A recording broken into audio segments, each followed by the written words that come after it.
Now we're on Chaf Aleph Amud Beis. There is an afgemina between Rabbi Yochanan and Rabbi Chia, and that's called Gzeras Shikua.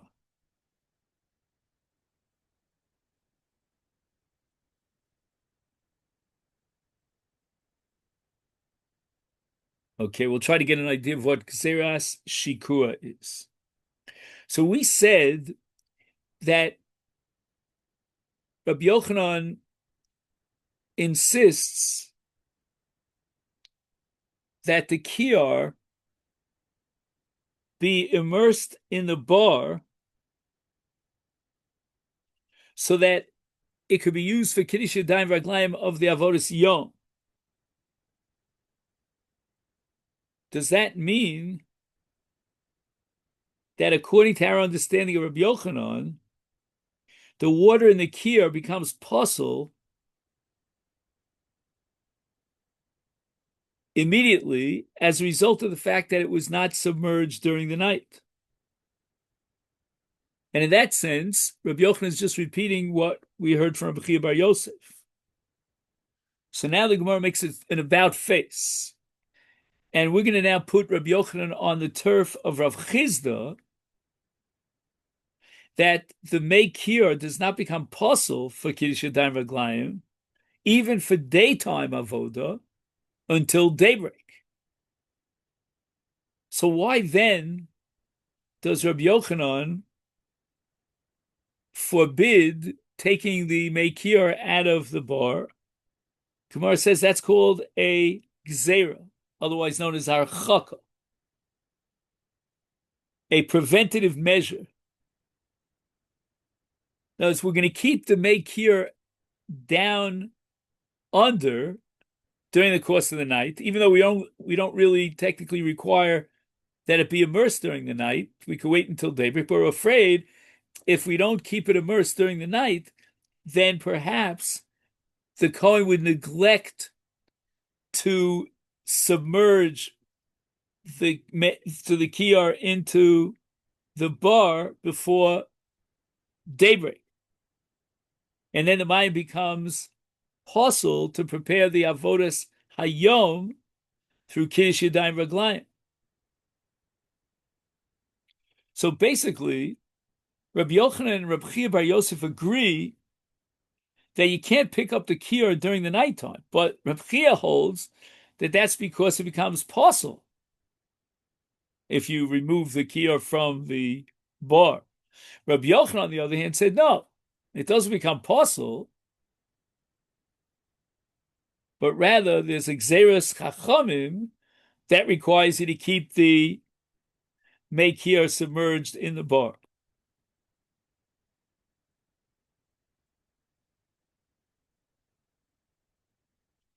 So Rabbi Chia is actually operating with a doraisa, whereas Rabbi Yochanan is operating with a gzeras chachamim.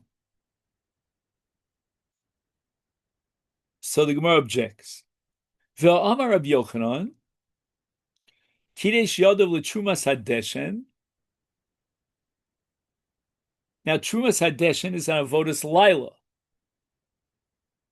Right? They cleaned off from the tapua, from the top of the Mizbeach, all the ashes. And Rabbi Yochanan says, L'mocher ein tzarich l'kadesh. He doesn't need a new Kiddush Yadayim V'raglayim after daybreak.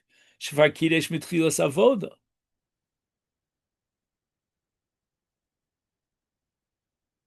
Now, when I said to you before that Haramas Hadeshen is an avodas Laila, that's not really technically so. It's somewhere, early in the morning, right? It's, so to speak, before Krus HaGover. We'll see what Krus HaGover is later on. So this Kiddush takes place before daybreak for the purpose of Trumas Hadeshen. And yet, if we assume that it's already considered daybreak, so that the avodah is an avodas yom, why is it that Rabbi Yochanan doesn't require that the kiyar become, submerged the second time around And how could Rabbi Yochanan rely on the Kiddush Yadayim Raglayim when they lifted up the kiyar right before daybreak? I mean, after all, Rabbi Yochanan is of the opinion that the kiyar has to be submerged the entire night.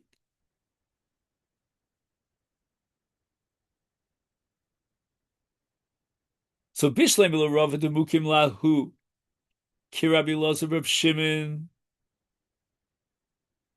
So Rava holds that Rabbi Yochanan, with regard to the Kohen requiring Kiddush Yadayim Raglayim for Trumas Hadeshen, reflects the Shita of Lozav Reb Shimon.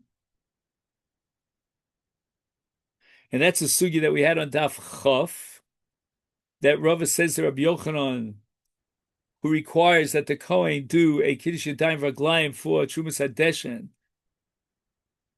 does not require Kiddush Yadayim after daybreak. That reflects the Shita of Rabbi Reb Shimon. And what does Rabbi Reb Shimon hold? He holds that the fact that the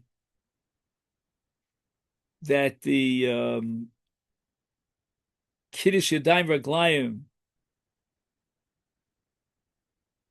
was done before daybreak for Trumas Hadeshen,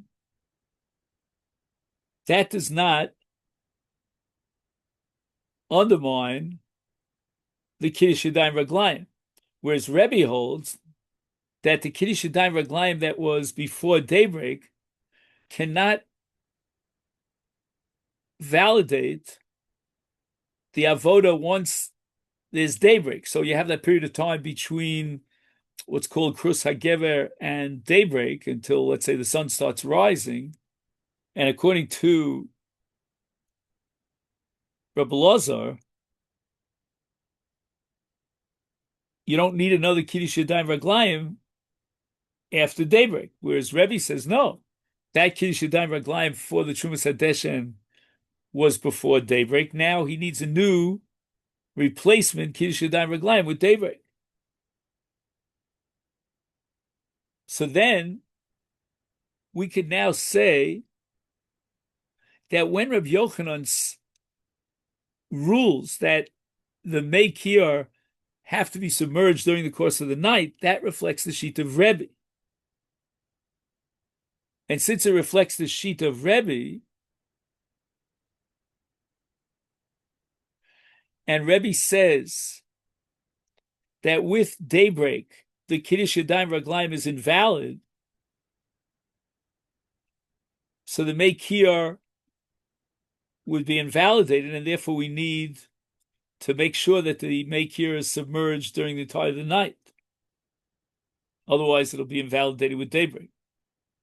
We had another statement of Yochanan that implies that the Kir was not submerged. That would reflect the Shita of Rabbi Lazar Reb Shimon, who holds that the Kiddush Yadayim of the nighttime is valid even after daybreak. And therefore, it could be that the Kir with its Mayim is not invalidated with daybreak. And therefore, there's no obligation to submerge the Kiyar during the night.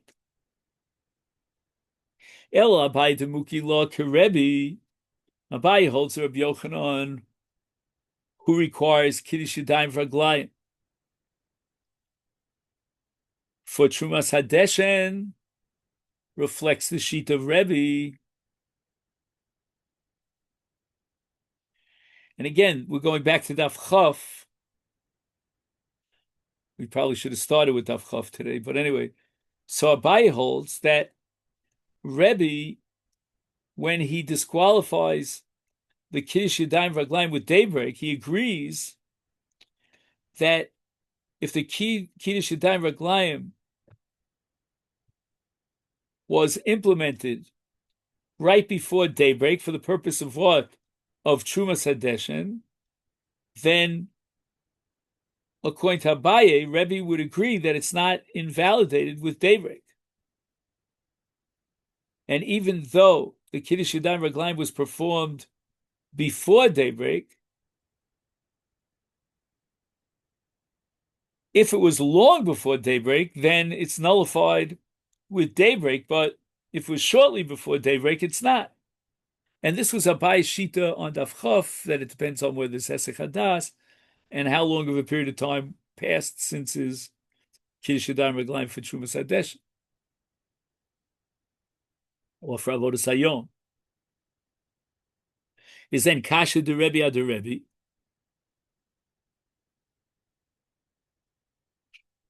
Right, we have two statements of Rabbi Yochanan according to Rebbe, and they contradict each other. Maishna Hosam Dimashakele, Umaishna Hocha de Lo Mashakele. Right, we had a machlokas between Rabbi Chia and Rabbi Chizda and Rabbi Yochanan.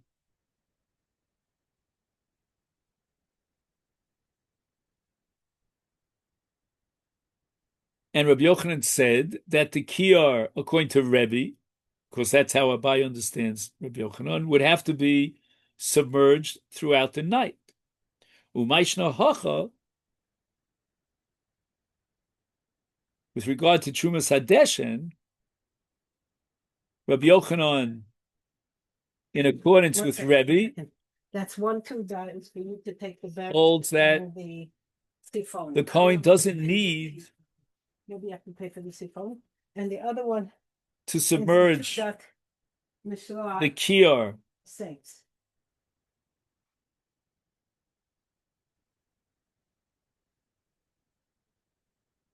In other words, we cannot resolve the contradiction in the two statements of Rabbi Yochanan by differentiating between removing the Mei Kiyar long before daybreak or shortly prior to daybreak. The invalidation of the Kiyar and the Mayim remaining overnight is midoraisa. So therefore we reject any possibility of distinguishing between based on how long before daybreak the water was raised. And this again back to Daf Chaf, that the Gemara says that that distinction between a long time before daybreak, a short time before daybreak, that only makes sense within the context of a psul d'Rabbanan. So as long as the kiyar was not submerged at daybreak, then the maya becomes possible kiddush yadayim raglayim.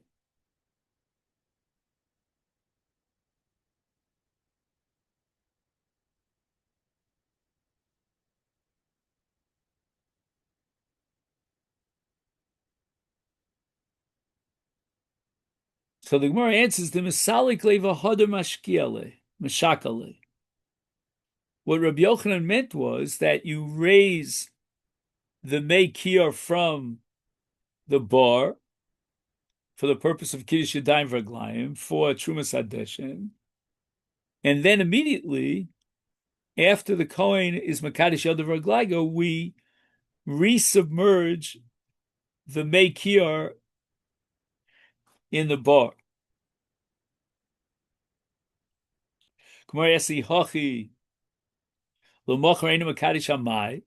Why does Rabbi Yochanan say in the name of Ilfa that the kiyar, in event that it wasn't submerged in the evening, the Kohen could not sanctify it in the daytime?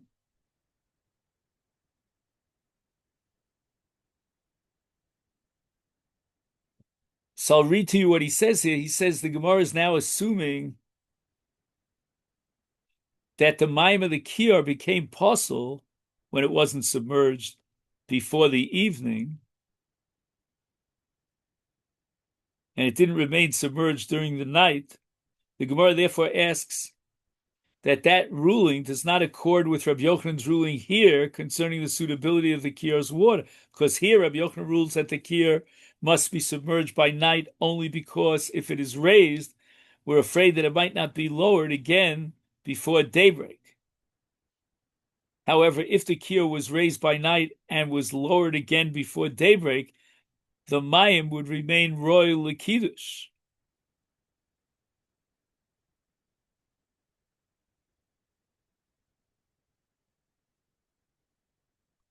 So the Gemara answers, "Ein tzarich l'kadosh." What Rabbi Yochanan said in the name of Ilfa was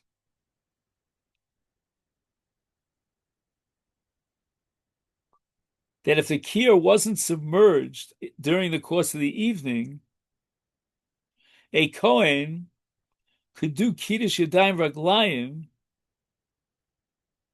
for a night avoda. And the next day he doesn't need Kiddush Yadayim Raglayim. Does that mean that the Kohen does not have to do Kiddush Yadayim Raglayim after daybreak?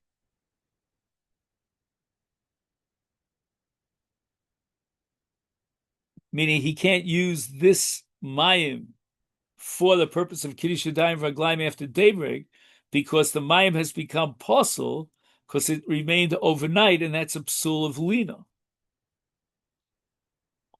The Gemara answers now that this statement means that the Kohen need not sanctify on the morrow, meaning after daybreak, because the effect of the Kiddush at night continues throughout the day. And that reflects the opinion of Rabbi Elazar, Rabbi Shimon, who says that the impact of the Kiddush Yadayim is not nullified by lina overnight.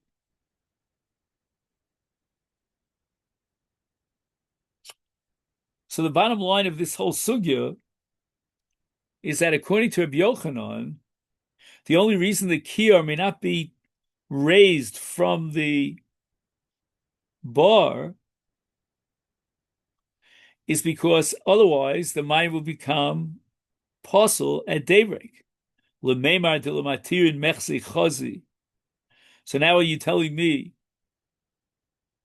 that Rabbi Yochanan is holding that the kiyar could be raised by night and the mayim is still kosher for Kiddush Yadayim Raglayim for avoda of dam, that's called matirin, is Hainu Rav Chizda. Meaning that Rabbi Yochanan and Rav Chizda both agree that the mayim of the kiyur does not become possible if it was raised from the bar at night. They agree that the mayim becomes possible if it wasn't submerged at daybreak. Where is the nafkamina? And where it says Ikebeinayim mitzvah shikua. According to Rabbi Yochanan, the kiyur must be submerged during the entire night because we're afraid that he might not submerge it at daybreak. Rav Chizda is not concerned with that possibility. He maintains that the kiyur may be out of the bar during the entire night, as long as he goes ahead and he submerges it in the bar right before daybreak. Meisvei, Gemara Sakashan Rav Chizda from a Mishnah in Masechta Tamid, Lo Hayiroin Oso, V'lo Shomen Es Kolo, Ad Sheshomim Kol Shel Eitz Sha'osa Ben Kotin Muchni Lakiyar. Right, there was a great man by the name of Ben Kotin who created this whole system of a muchni, and that's how they submerged the kiyar into the bar, and then with like a pulley system, they were able to pull it up.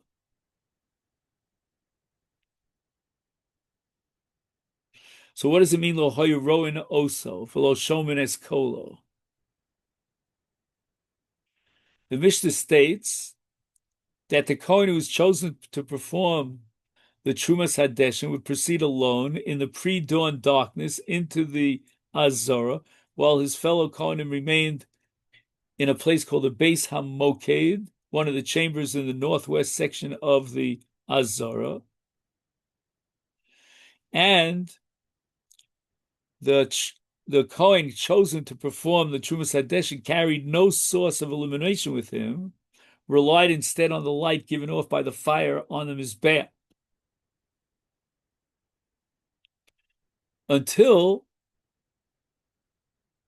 they heard the sound of the wood, which was the wheel that Ben Katan had fashioned or invented to raise the kior from the bar. Maila, right? Vehein omrim, higia eis kiddush yadayim raglayim min hakiyar.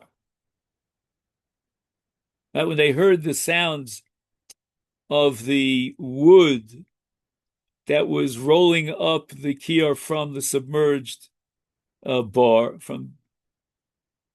they declared that now it's time for kiddush yadayim raglayim from the kior.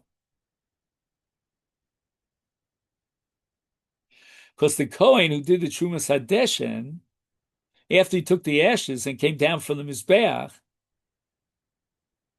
so there were Kohanim that were waiting in the Beis HaMokeh, they would rush to the Kior, sanctify their hands, Kiddush Yadayim Raglayim, then they went to the Mizbeach to begin heaping excess ashes into a pile on a designated area of the Mizbeach. And again, also back in Daf Chav. So the sound of the wheel served as their cue to prepare themselves with Kiddush Yadayim Raglayim. My lav de misalikle, alma mishakale. Isn't the Mishnah referring to the noise that's generated when the Kohen raises the kior from the bar? Alma, we see clearly that during the entire night, until the Kiddush Yadayim Raglayim of right before daybreak, the kior was submerged. And this is a kash on Rav Chizda, who says that the kior doesn't have to be submerged during the entire night. Lo, de mishakale. The noise is generated, on the contrary, not when the Kohen raises the kior from the bar, but rather when he submerges the kior. So the Gemara asks, de mishakale mi mishtamekale. Apparently, they couldn't hear.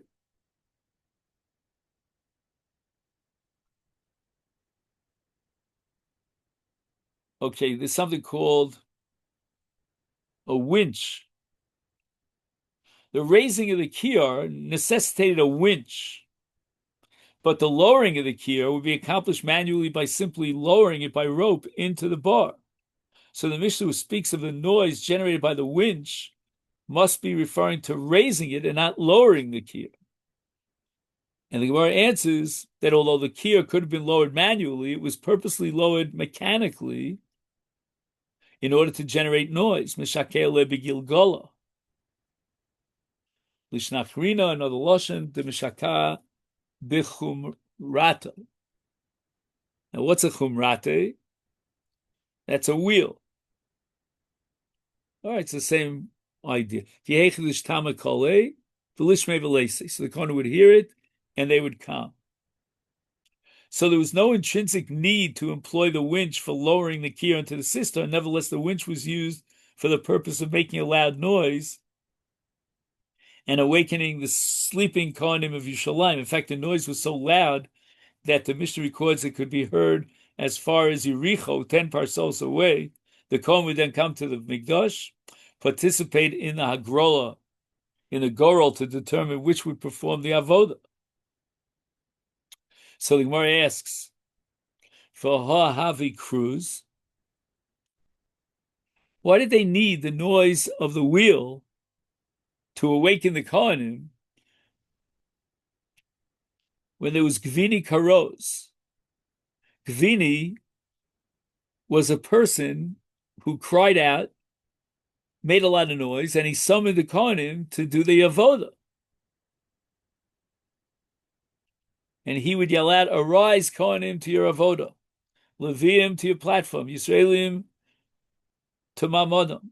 And Gvini was named the original crier. All subsequent criers were called by his name. So Gvini supplied the wake-up call and was so powerful that it could be heard in Yericho, which is a miracle. And therefore there's no need to intentionally operate the wheel to generate noise.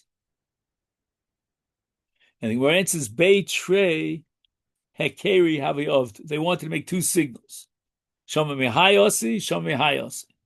So someone who heard the wheel would come, someone else heard the crier, and he would come.